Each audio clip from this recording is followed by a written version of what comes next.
Assalamualaikum warahmatullahi wabarakatuh. Perkenalkan, saya atas nama Aureli Gantiboro, stambuk A2411937. Di sini saya akan membawakan materi tentang difraksi dan interferensi gelombang permukaan air, percobaan 4 gelombang dan optik. Adapun tujuan dari percobaan ini yaitu yang pertama, difraksi gelombang permukaan air. Yang pertama, menjelaskan pengaruh perubahan lebar celah terhadap pola difraksi. Yang kedua, menjelaskan hubungan kecepatan gelombang dengan frekuensi. Kemudian, interferensi gelombang permukaan air. Yang pertama, menjelaskan pengaruh perubahan lebar celah terhadap pola interferensi. Yang kedua, menjelaskan hubungan kecepatan gelombang dengan frekuensi. Yang pertama, difraksi. Jika sebuah gelombang air tiba pada suatu celah sempit, maka gelombang ini akan mengalami lenturan atau pembolokan, sehingga terjadi gelombang-gelombang setengah lingkaran yang melebar di daerah belakang celah tersebut. Gejala ini disebut difraksi. Difraksi adalah lenturan, yaitu peristiwa pemetahan gelombang oleh celah sempit sebagai penghalang. Difraksi terjadi dengan kuat apabila lebar celah tidak jauh berbeda dengan panjang gelombangnya. Difraksi dapat terjadi pada semua bentuk gelombang. Misalnya, gelombang permukaan air yang terhalang oleh papan bercelah. Setelah gelombang melewati celah itu, maka akan menyebar ke segala arah. Semakin kecil halangan, penyebaran gelombang semakin besar. Yang kedua, interferensi. Interferensi merupakan gejala gelombang. Interferensi terjadi jika dua gelombang permukaan air berpadu di suatu tempat. Interferensi gelombang permukaan air dapat diamati dengan jelas pada tangki riak.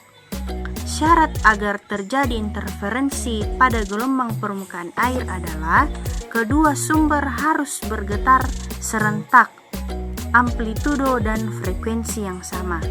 Dua sumber getar yang memiliki fase atau amplitudo dan frekuensi yang sama dinamakan dua sumber koheren. Interferensi antara dua gelombang permukaan air akan membentuk pada gelombang.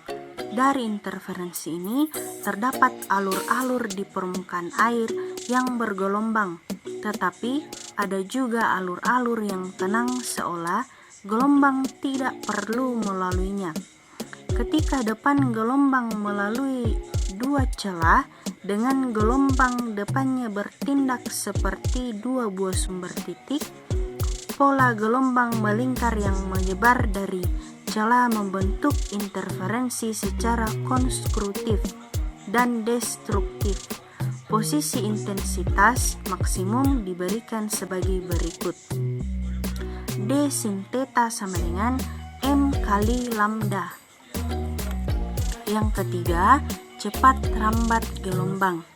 Untuk menghitung frekuensi, seseorang menetapkan jarak waktu, menghitung jumlah kejadian peristiwa, dan membagi hitungan ini dengan panjang jarak waktu.